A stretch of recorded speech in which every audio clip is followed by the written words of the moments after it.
मुंबई उच्च न्यायालय भरती 2025 साठी जाहिरात प्रसिद्ध करण्यात आलेली आहे. त्यामध्ये शिपाई, लिपिक, स्टेनोग्राफर तसेच ड्रायव्हर सारखी पदे आहेत.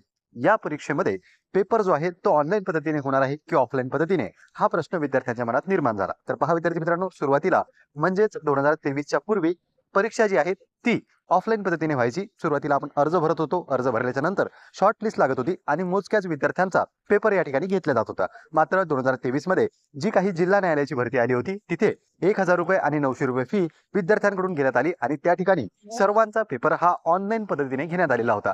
त्यानंतर पुन्हा 2024 मध्ये जी जाहिरात आली होती लिपिक पदासाठी, त्याचा पेपर हा ऑफलाईन पद्धतीने झालेला होता. एकंदरीतच आपल्याला असं दिसतंय की ऑनलाईन प्लस ऑफलाईन सुद्धा आपली परीक्षा होण्याचे चान्सेस आहे. म्हणून त्या दृष्टिकोनातून तुम्ही तयार राहा.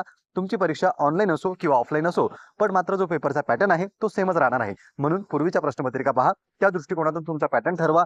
जो काही सिलेबस आहे त्यानुसार तुम्ही तुमचा अभ्यास करा आणि पेपर ऑनलाईन असो किंवा ऑफलाईन असो, दोन्हीसाठी आपल्याला प्रिपेअर राहायचं आहे. मग ते शिपाई असो किंवा लिपिक असो, दोन्हीचा पेपर आपल्याला द्यायचा आहे. ऑनलाईन असो किंवा ऑफलाईन असो, ते आपल्याला हॉल तिकीट आल्याच्या नंतर किंवा या संदर्भात आणखी जर काही अपडेट आली तर ते कळेलच. आणि जर तुम्हाला यापूर्वी झालेल्या प्रश्नपत्रिका हव्या असतील तर मुंबई उच्च न्यायालय प्रश्नपत्रिका संच हे पुस्तक लॉन्च झालेलं आहे.